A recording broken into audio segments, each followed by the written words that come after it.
Thank you, everybody. Right, so we're going to get started in a minute, but just to give you some technical stuff quickly if you're new to Blackboard. First of all, as I say, the talk and the video buttons at the top, if you can make sure they're switched off. We may have some time for questions and use that later on, but throughout the webinar it would be best if they were kept off. Then you've got the list of participants, and just above that there's the options to do smiley faces and also to tick or cross. And so the presenters may ask questions at times or ask for responses. If you can use those buttons, that would be great. And then below that we've got the chat window, and you can post in there, and it would be great if you could post any questions in there as we go along. We will try to pick them up. We'll have time for questions, at which point we'll go back and look at the ones that have been posted in the chat window. But that would be the best way to post them. And equally, if you have problems with your audio, the first step is to go to Tools, Audio and Audio Setup Wizard. If you're still having problems, if you could post in the chat window and I'll do my best to help. So I think that's everything for now, so I'm going to hand back over to the presenters, and we hope you enjoy the session. Thank you very much, Caroline. Now I have enabled video just because I thought it would be more personal if you could see the faces behind the names. But if that causes problems or if we have any bandwidth, then please just give me a nudge in the chat window or something, Caroline. It's slightly awkward because I have to move the window to the middle so that I'm not looking askance at the camera, and that obscures the chat slightly. But anyway, as I said already, welcome everybody to week 0 of ocTEL. The purpose of the reason it's called week 0 is that it's, if you like, it's a foundational experience this week. It's just a process for everybody trying to get to learn the ropes and to get an understanding of how the course works. This is the second time that ocTEL has run. As I commented on somebody's blog this morning, one of the things that I've noticed already is that whereas people who'd done a MOOC, which is the acronym for a massive open online course, whereas those people last year were in the minority, it seems, my general impression is that they're now the majority. So I think people are more adept and more used to this kind of online learning, but that's not to, we need to recognize that not everybody is. And so week 0 is a little bit of an exploration. We do start some discussions about technology enhanced learning, but it's a means of really just getting to know how the environment works. It's slightly different from any other course you've done before, unless you did ocTEL last year, and I know a few people have. So it's just a little bit of introduction, and the people named on that slide, Sue Foley, Martin Hawksey, Elizabeth Charles, Jim Kerr, Sandra Huskinson, and I are just going to talk you through that. They're going to present a little bit from their different perspectives of involvement in ocTEL last year, and explain what they took away from that, what tips they have to pass on to participants in ocTEL this year. And I'm mostly just going to be managing the conversation. We're going to have about 5 minutes, maximum of 5 minutes from everybody, perhaps a little bit more from Martin because he's got more to tell you. And then we'll have a question and answer session for at least 15 minutes at the end of the webinar. And if you book things into the chat window, my job will be to pick those out and try and cluster them together. Okay, but without further ado then, I'm going to hand over to Sue Foley from the University of Huddersfield. Sue's going first because she's very kindly postponed another engagement that she had this afternoon. So she's going to tell us a little bit about her involvement in supporting learners on ocTEL last year. Over to you, Sue. Okay, thanks very much, David. I hope you all can hear me okay. I could just have a little smiley face or some indication that you can hear me. Brilliant. Okay, so welcome to this ocTEL webinar, the first one of the series. So my name is Sue Foley and I work for the University of Huddersfield. My job title is Academic Development Advisor, so I coordinate and promote learning technologies across the university, particularly focusing on the sort of pedagogic side as opposed to the sort of techie side of things. And I've been asked to talk today very briefly to you because I have my involvement in ocTEL last year. So I had 3 types of involvement last year. I actually participated as a participant in the course. I acted as a general tutor for ocTEL, and I also acted as a support tutor for a group of staff at the University of Huddersfield that were going through the programme. So I'm not going to talk about my participant access as such, just because you've got a couple of people coming up to give you that perspective. But as a general tutor, I wasn't assigned to a particular week. Some of the tutors had a particular week to look after as such, but I sort of just milled around answering or responding to tweets, to discussion board posts and to comments on blog posts. But in some ways, ocTEL is very self-managing in that way. It's very hands-off. So what I just did is just responded, saw where there was gaps and jumped in there, and that seemed to work both for me and the people that were running it. But you can all play a part in this. As I say, to some extent, you know, everyone's a peer in this sort of course, and there's no right or wrong ways for the discussions to develop. So please do engage and respond to as much as you can. In terms of the University of Huddersfield support, I promoted the course across the university and found out that there were 30 people that had signed up from the University of Huddersfield. So I decided to set up a bit of local support.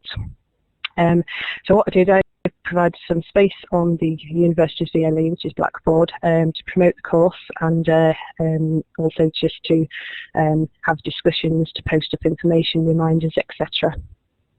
I also asked people that had created blogs to actually put on their blog address so that I could actually keep an eye on their blogs, comment on it, and we could actually read each other's, and I encouraged them to do that. I also set up a drop-in session once a week if anybody needed any help, and I did get quite a bit of take-up on that in terms of people wanting help with setting up Twitter accounts or with WordPress blog accounts and that sort of thing. I also set up a Yammer network, although that didn't have a lot of take-up because I think Yammer was pretty new to us all at that time, so that didn't take off as well. I was also going to do a weekly face-to-face meeting or webinar, but after seeing that ocTEL were providing that and providing a lot of other support, I thought that would just add to tutors' workload. Okay, so in terms of the Huddersfield people, half of them that attended say they got what they wanted from the course, which I think is really good stats from a MOOC type of course where there's usually quite a lot of dropouts, and I got a lot of feedback. So in terms of this year, I'm going to be there's less people involved at Huddersfield, so I'm just going to stick with the Yammer network and the one-to-one support. So in terms of just some tips for you in general, first of all, it can feel very, very overwhelming, and you're probably feeling this already. In terms of the vast amount of information that you could read and get involved in. But there's no right or wrong way of engaging with this course. It depends what suits you, what's right for you. And so you've got to decide how much time you spend on the course and your pathway through, which might involve only getting involved in one or two of the platforms, not all of them. It is very overwhelming, and it's a piece of advice is just to decide what's good for you and just follow that path through, and don't get too distracted by the amount of stuff. There's no way you can actually keep up with even half the content. So try and sort of get that into your head. The second thing I would advise is to develop a support network of some sort. So because MOOCs can feel very isolating, and it's very normal to feel that you're very alone. So the best way to do that is to firstly just start responding to people, like whether it's via Twitter, discussion, threads, tweets, blogs, whatever. Just start responding to people, even if it's very, very small or very small replies. People like to know that you're actually responding, and you'll start building up a rapport with those sorts of people, and they'll remember you've responded and respond back to you. If you can create a group, that would be great. So it might be like I'm doing, a local face-to-face group, or it might be a virtual group of people that are interested in the same sort of thing or at the same sort of situation as you. You can use the ocTEL website to create groups as well, which would be a really good way of doing it. And it will really make a difference if you can connect with a few people just to make your experience more enjoyable as you go through. And finally, just like anything, the more you put into it, the more you'll get out of it. So be brave and have some discussions. Actually, just respond to some people, even if it's very small, because everybody's opinion does really matter, and people will be really delighted that you've taken the time to respond to them. So that's all I'm going to say. Just have good luck with the course. Try and engage with it as much as you can and enjoy it. So it's back to you, David, or Hunter Martin. Thank you. Thank you very much, Sue. That's really helpful. And one of the things that we've put on the help pages, just in terms of tutor support, is what participants in ocTEL can expect from the course, and in the way of the tutor support, which is almost all provided on a volunteer basis. So it's just a way of making sure that people feel that they are being heard. And I know I'm concentrating in particular on supporting and commenting on people's blogs, posts and things, but there's been a lot of discussion in forums as well. I'm going to hand over now to Martin Hawksey. Martin is the architect, engineer, builder, the whole works basically in terms of building the ocTEL platform and managing it. And Martin's also the overall manager of the course this year. So he is the man, and he's going to take us through some of the features and things that you may still be exploring on the platform, and how you can get the most out of them. Martin, over to you. Hi David, thanks very much. So I'm going to attempt to give you a live tour of the site. This wasn't working particularly well on the guided web tour within Blackboard Collaborate earlier, so I'm going to my desktop. So hopefully if I could see some happy faces that you can see my desktop, or maybe David would just confirm that. I can't see it just at the minute, Martin.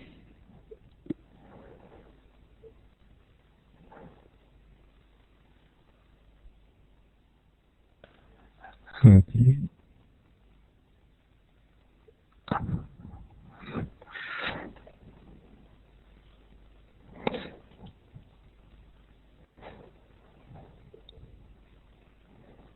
That's okay. I've taken a snapshot just to, hopefully you can see a snapshot rather than the live thing. Yep. So this is the, I'll keep taking snapshots as I go, so hopefully you'll keep track of it. But just a quick context of what we've tried to do within the ocTEL platform is, for those familiar with the MOOC concept, the massive open online courses, you may have experienced things like FutureLearn or Coursera, and they're a very specific type of open course where the focus of the platform is very much about keeping you in there. So they'll have assessments and activities and discussion forums all within the site. We've obviously got a site, and it's got discussion forums, it's got the activities, but very much our viewpoint is we want you to be operating in your own spaces, so your personal spaces online. And the primary reason for doing that is that a big part of this course is about creating opportunities for you to make connections not just with knowledge but with people, and we feel to have sustainability over that, having you creating those connections in your own spaces is a lot better in the long term. So how we do this, so there are, as I mentioned, discussion spaces which you'll see listed from the top menu. But I want to highlight some other particular features which are in some ways a little unique to ocTEL. So the main one of those is the course reader. So what this does is, and I'll take a snapshot again, hopefully. Nope. I think Collaborate is causing me issues. So here we go. So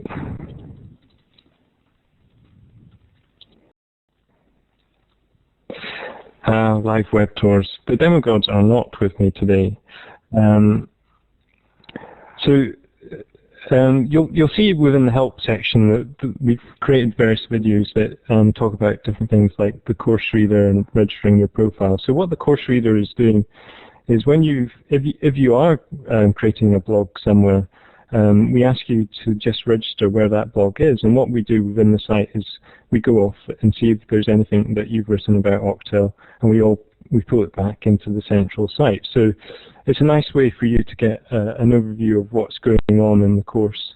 And as well as that, as we're collecting this data, we're also pushing it back out to you again. So we're pulling in blog posts, which you can read on the site, and you can do things like favoriting, but you can also go and then revisit those.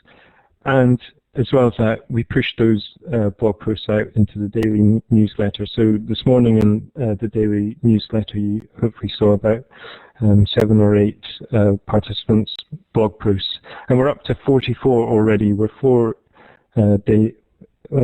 not 4 days into the course, and we've already got 44 blog posts from participants, which I think is a great start for us, and something I hope we can continue as well. To allow you to identify some people to connect with, Sue was talking about creating local connections with people, and I think finding people geographically local to yourself is quite useful as well. So one of the options within the discussion spaces is we've got a Twitter map. So this map is automatically generated of anyone that's using the ocTEL hashtag. It'll put a pin in the marker, pin in the map, so you can see what's going on there, who's local to you.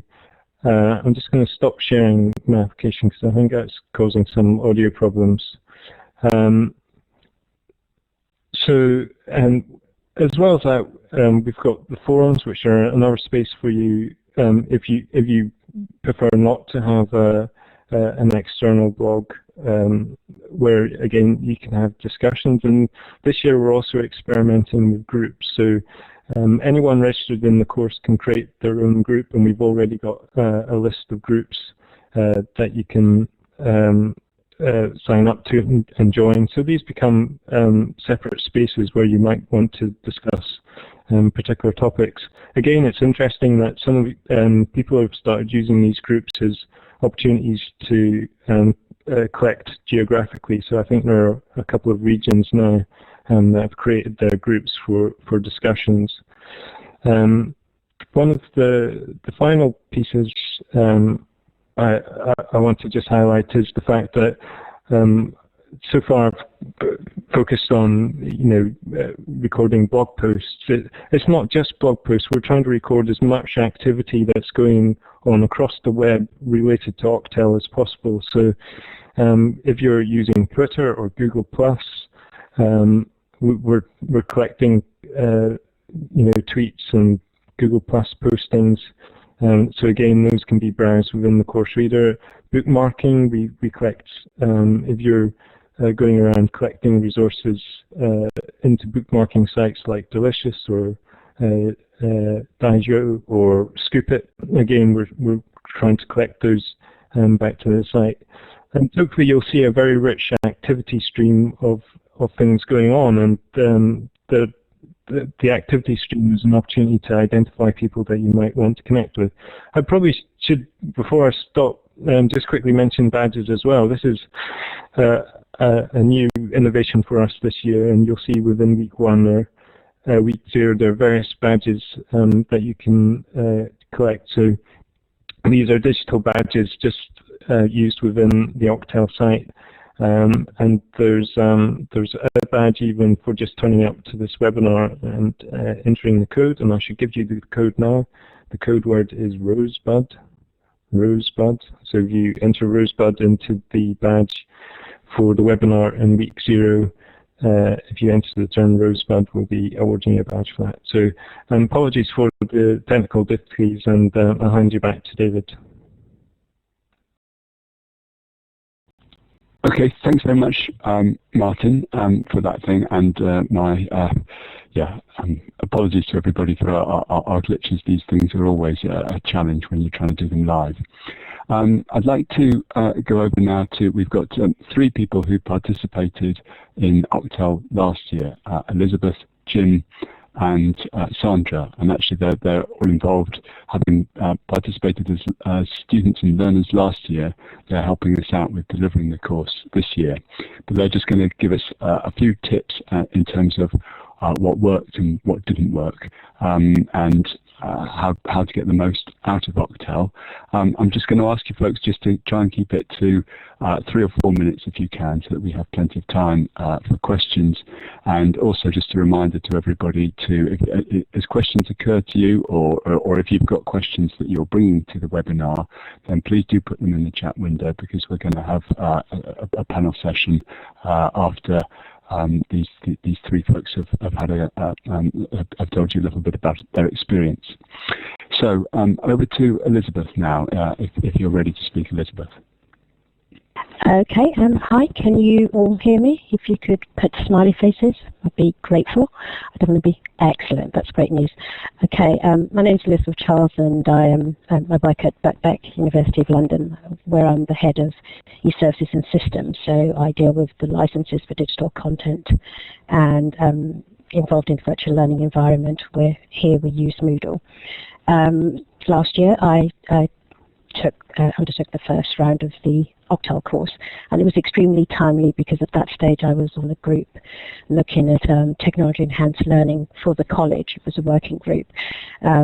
You had also encountered quite a number of issues where lecturers and academics were somewhat reluctant to move some of their course content to Moodle. So this course allowed me to see some of the issues that they might be encountering, and some of the issues they needed to take into consideration in transitioning their courses from face-to-face to online environment. I thoroughly enjoyed the course, so much so that I was one of the major contributors, both in responding to comments put in the forum and also in publicising and tweeting about ocTEL itself. It was not something that I intended to do, it just happened that way, in that it fitted in with quite a lot I was doing at the time. I totally agree with some of the comments I've seen already from this year's group, where there's mentions about being overwhelmed and not really sure where you're going. And I think what I really appreciated last year and this year about this course was that the week 0 allowed you to find your feet, to look around, and not worry about pressure of time and having a huge amount that you needed to do. So definitely making use of this week is really important, and keeping hold of the participants' handbook. Really, really helpful. I manage my time and contributions initially by just ensuring that I did the "if only you do one thing" section. And I always did something out of that from my first visit, and that helped me to get going. I've noticed that most of you seem to have set up geographical grouping. Last year it tended to be by professional interest, so it's quite strange that there's been a switch this year. So I set up a group for library and information workers and got into the habit of responding and welcoming people who joined the group, and that allowed me a way in that I looked for their comments and contributions in the various forums and responded to that first. And once I found my feet, I went into the other groups, and if there was something that was new or interesting, or I just wanted more information, or I could give more information, I contributed to those forums as well. It was fairly easy that way, so start off small and work up. And there's nothing wrong in being a lurker, in just reading through what other people have to say until you find your voice and you feel that you can contribute in a way that's comfortable for you.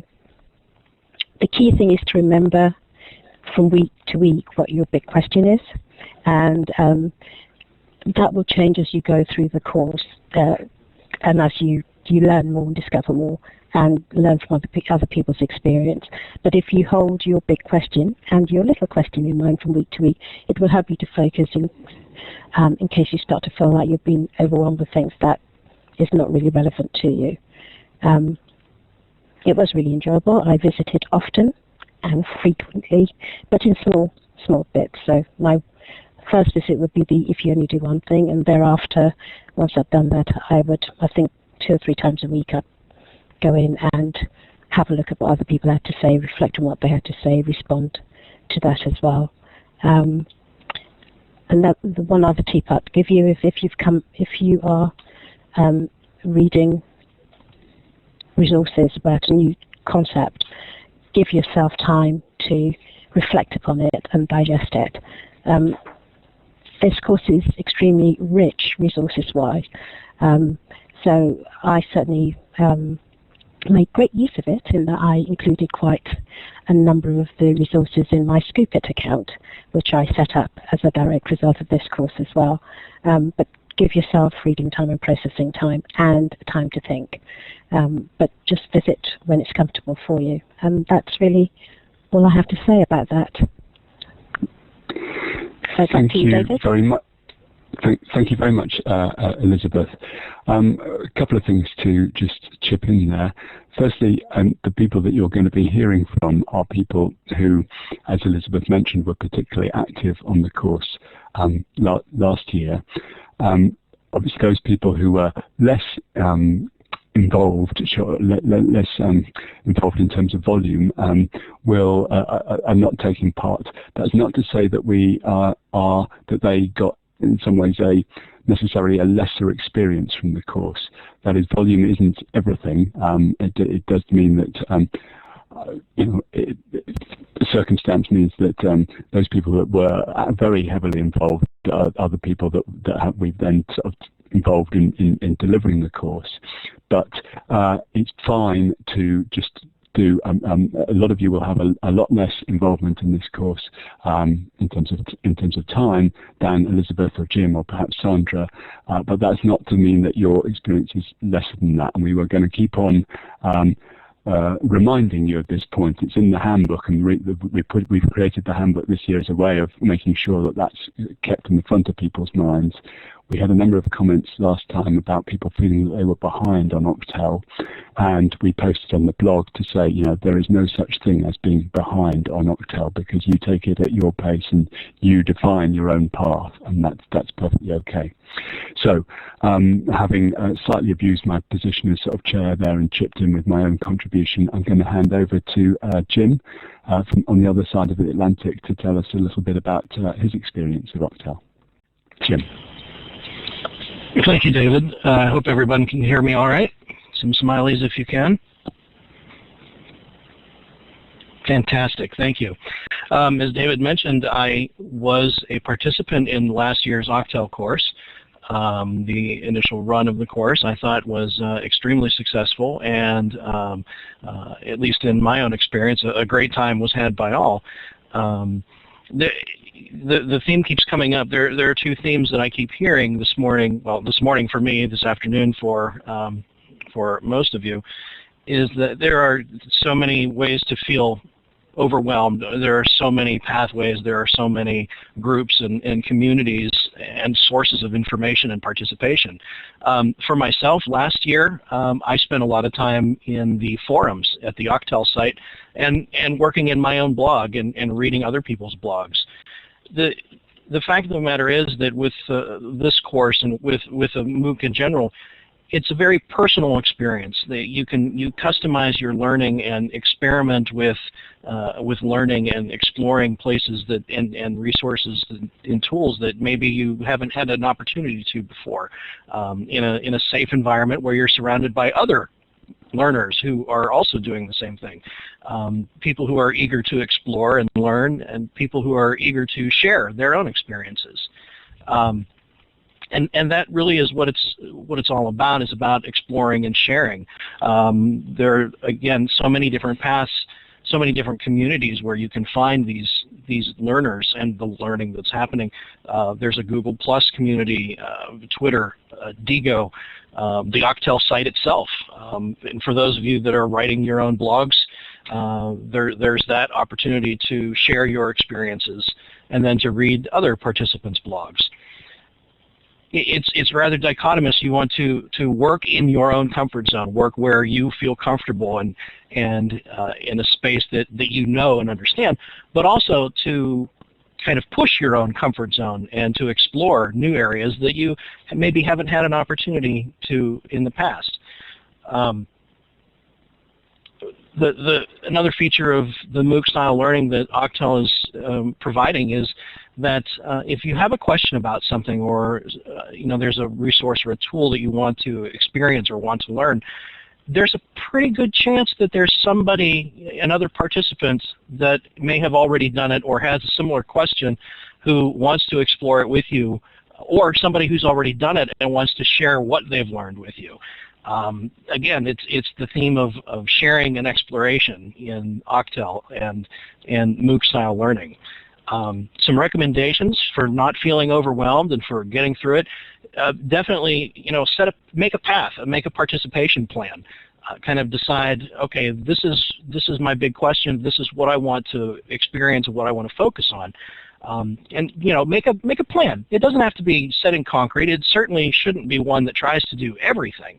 But make a participation plan and try to stick with it. If your goal is 30 minutes a day, try and actually meet that goal of 30 minutes a day of working in ocTEL. This is the course you cannot fail.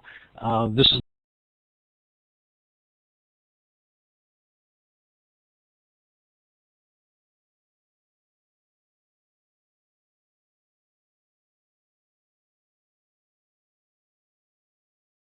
I come to this as a developer. My background is a consultant and as a designer.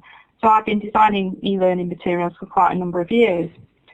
So before ocTEL, I'd actually not done this type of course before, even though I'd tested and done some e-moderating and done all sorts of different things for different universities over the years. From the course, I actually gained quite a lot of knowledge of areas that I'd not actually had time to have a look at. I used to spend my time online on a Sunday actually looking, so I would be a person that would dip in and dip out. So from the point of view of looking at the way you handle your time, I would go in just on a Sunday morning. I might print off some of the materials during the week and spend some time reading. So my advice to people is to read a bit before you go back online again. I really enjoyed the process, and it made it possible for me to make some more connections. In terms of sort of handling your time, I used to read the materials and do the one task as Elizabeth was talking about every week, and then see where I was after that. So in terms of doing the one task, I would actually write up my replies and answers in Evernote and then put them online afterwards. So do some probably what you call personal reflection on what materials will be being presented and the tasks we were set. And then I would post online afterwards. So for me, it was really quite a lot of process was done offline, even though I wasn't online at the time. So I'd then sit on a Sunday, see what everybody had posted, see what people were doing. One of the tips I'd give to people is to make sure you go around all the site. You might be in certain groups, but it's worth having a look around every once a week, say, what everybody's saying, what everybody's doing, because I found that really interesting. In terms of frustrations with the course, I think the first frustration I had was with the JISC mail list, which unfortunately didn't work very well the first time we used it. And that's all been sorted out now, but that made things difficult because you were being overwhelmed with data.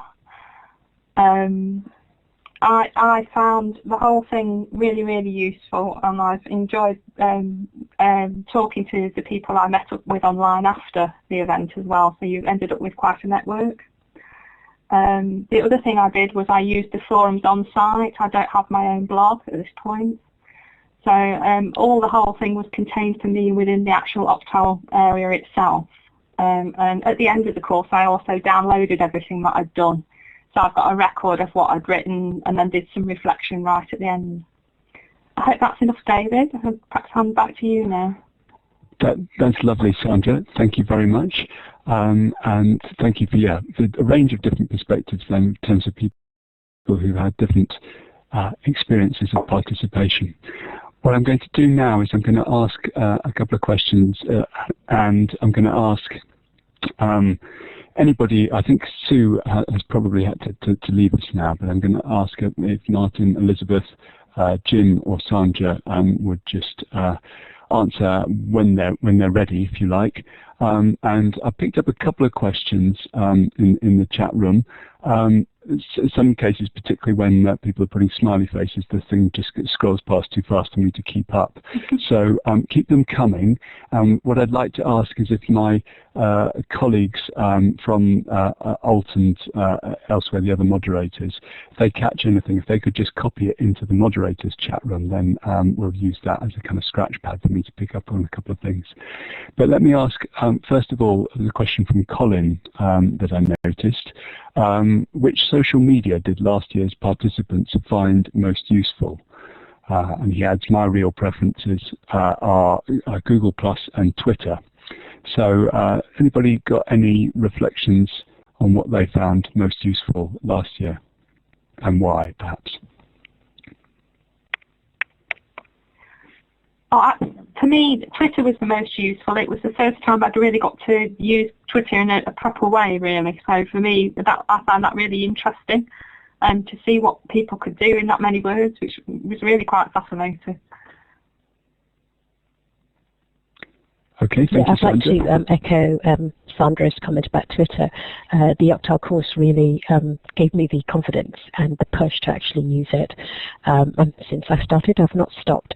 But I would give a plug also for Storyfy, which I was introduced to on the EDC MOOC prior to doing the ocTEL course, and that is quite useful.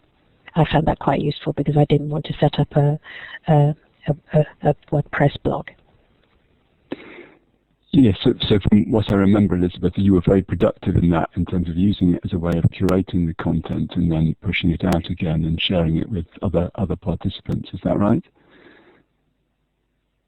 That's correct. Yeah, I think it's if you're a first time and you don't want to commit to writing a blog, then Storyfy is a good way, a halfway house of actually being able to incorporate tweets as well as your reflection on the discussions that's taking place. Great, thank you. Jim, anything you'd like to add? Well, I will also support the use of Twitter.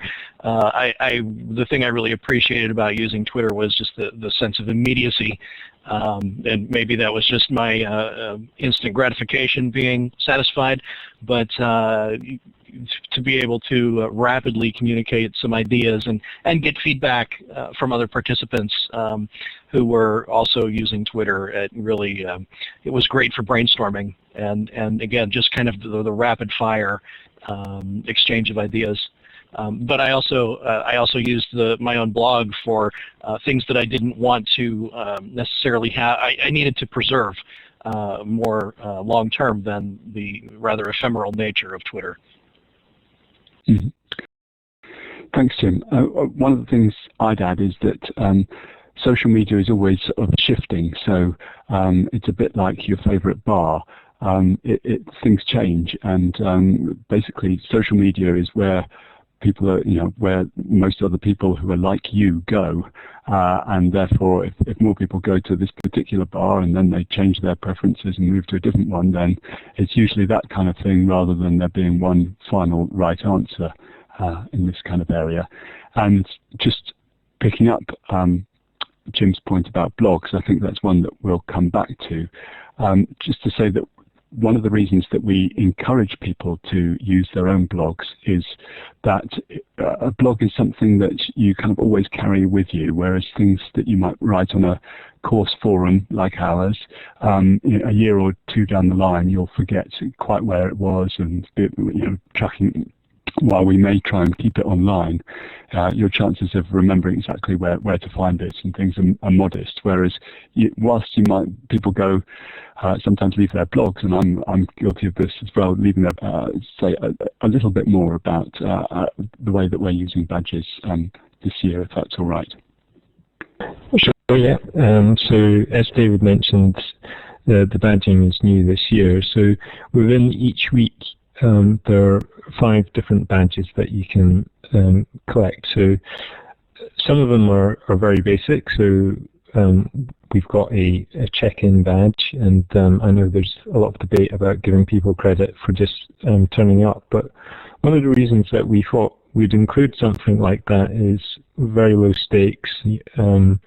Is when you collect that badge, you can actually see who else has collected the badge as well, so it gives you a way of clustering around. So around other people that are active in the course.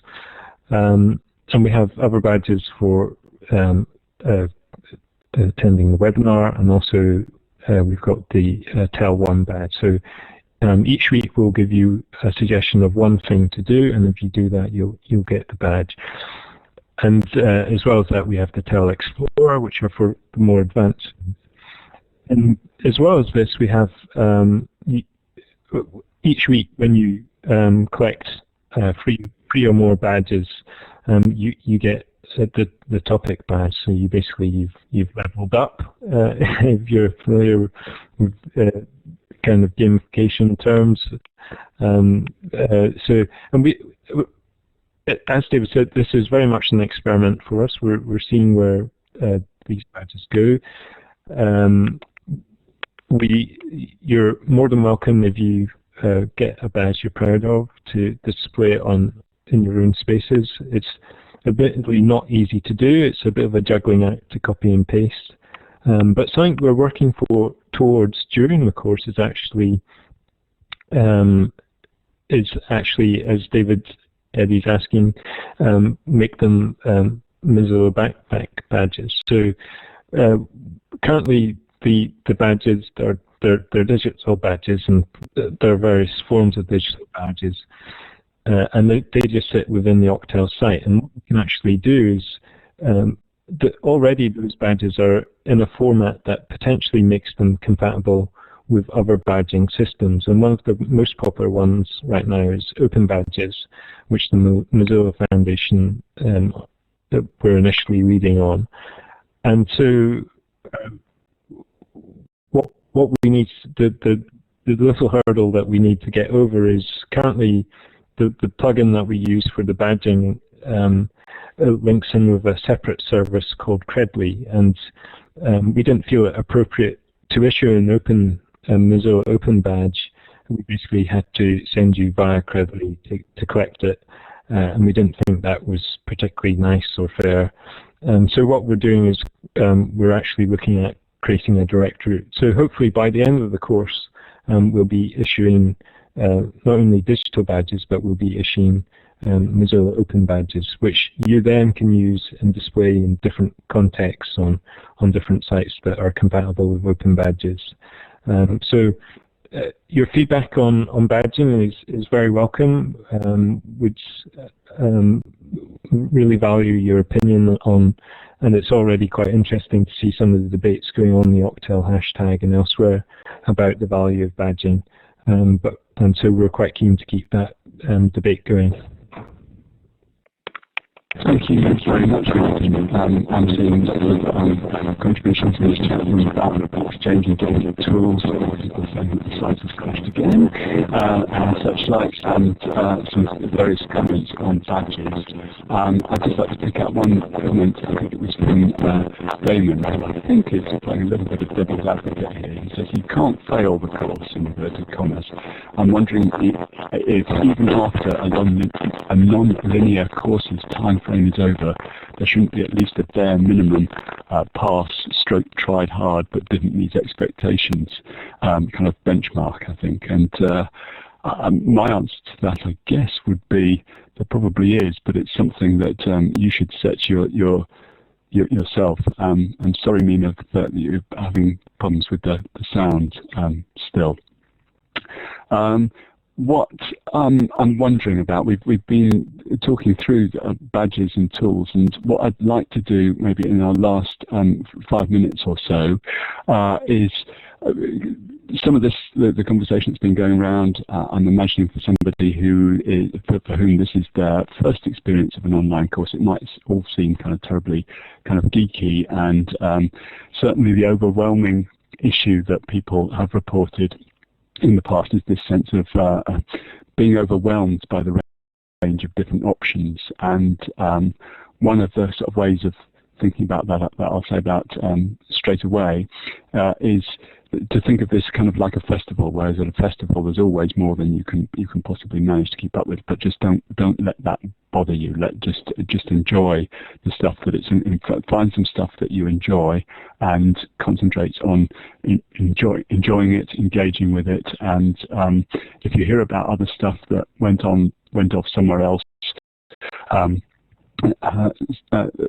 while you were doing that, then that's okay. Maybe you can follow it up later, because most of the stuff is recorded here. But don't let yourself feel anxious about that. There's no way that anybody can keep up with this all the time.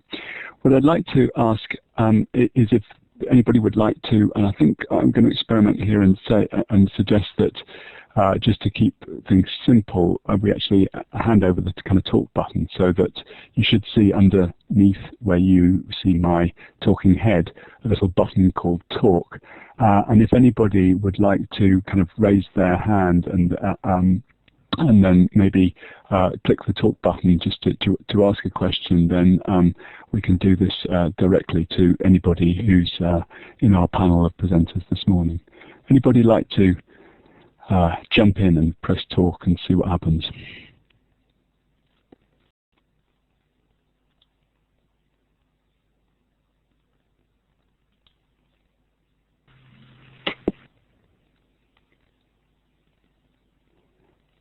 I heard a brief bit of white noise, but I'm not sure if that was Jim.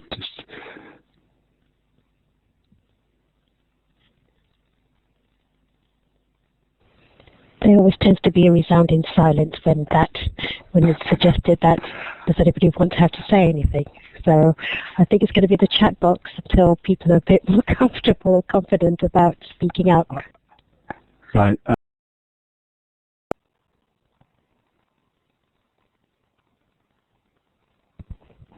Hello, this is Claire Raystrick. I just thought I'd speak just to show folk that it can be done. I'm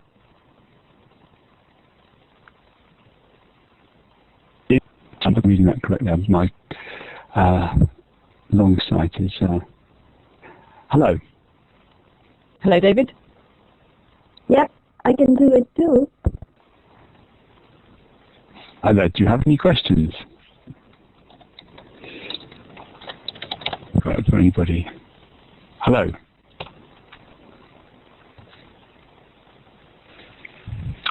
Do ask a question, please. Hello, I'm not sure if you can hear me. My name is Liam O'Gogan. I'm from Ireland.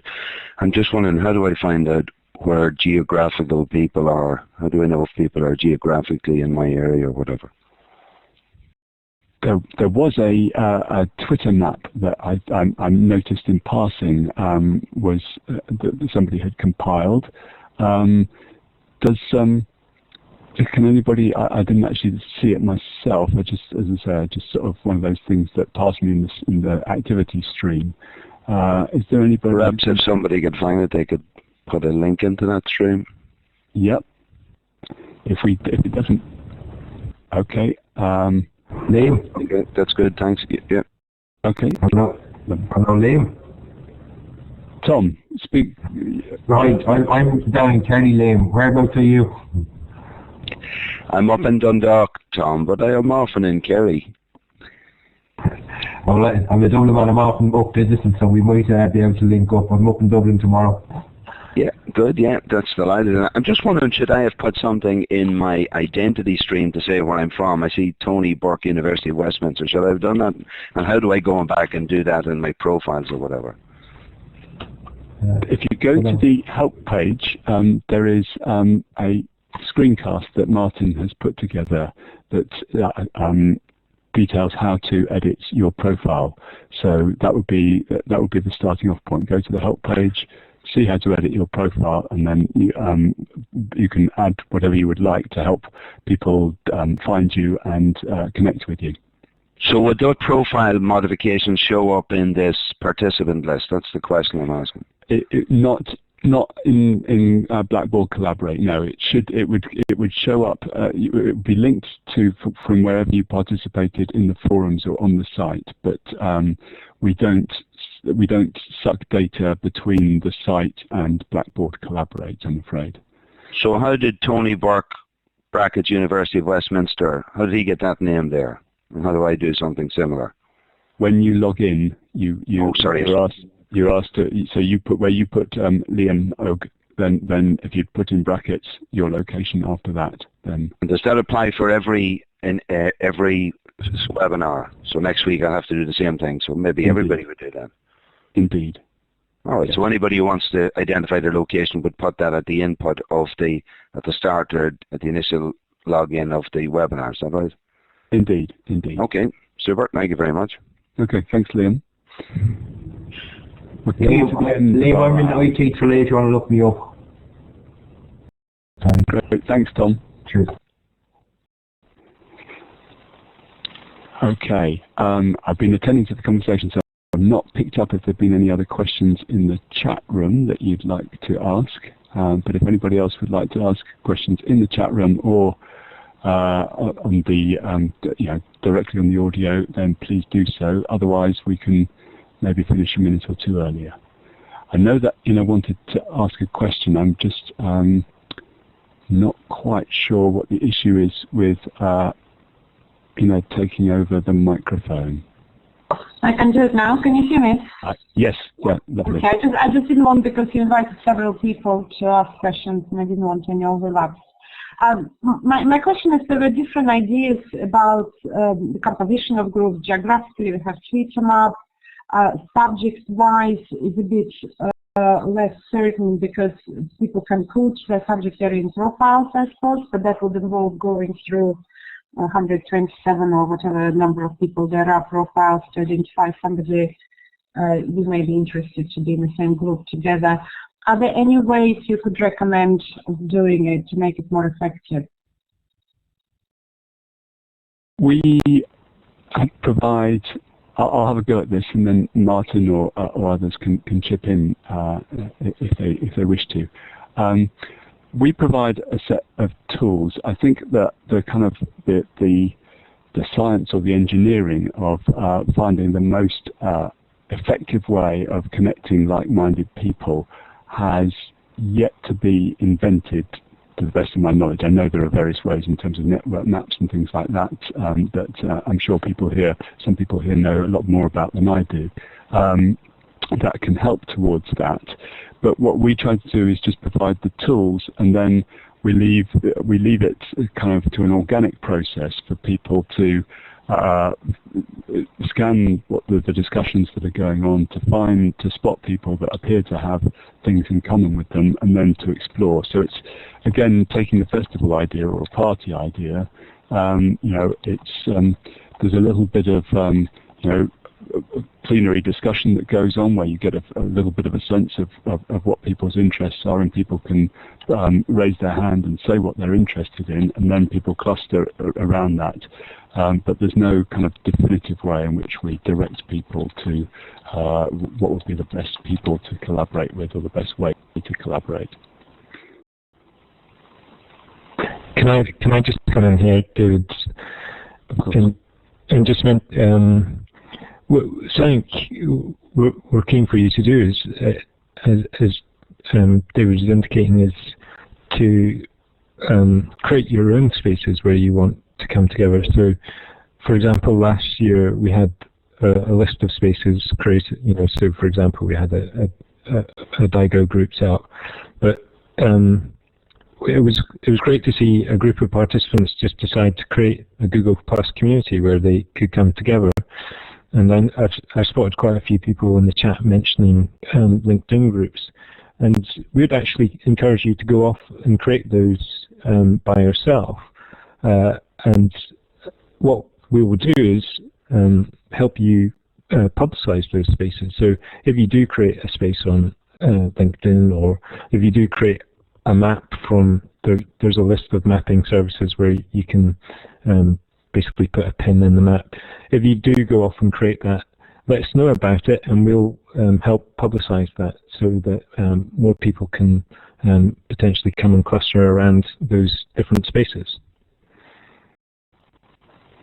Thanks, Jim. Thanks, Martin. We're coming to the end of our hour now, and I noticed that some people are already leaving the webinar. So I'm just going to ask now, if anybody has any burning questions, then please to ask them now.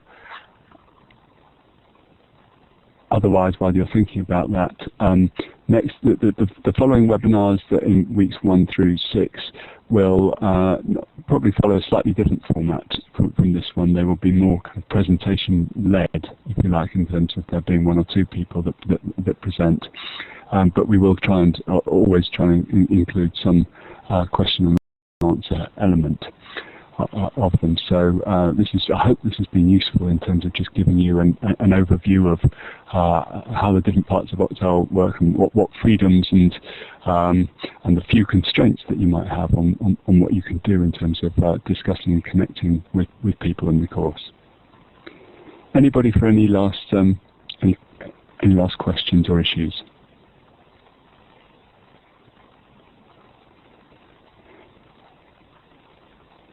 Where do I enter the word rosebud? Martin, can you just answer that question, please?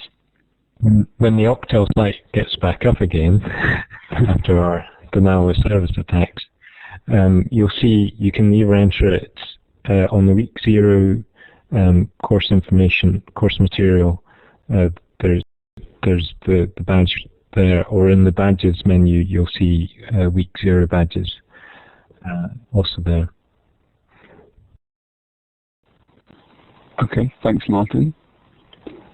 I don't think I'm seeing any other things. It is 2 o'clock, so I'm going to say thank you very much to everybody who attended, and thank you particularly to Sue, Martin, Elizabeth, Jim, and Sandra for their contributions this afternoon. Thank you, everybody, and see you next week and online in the interim.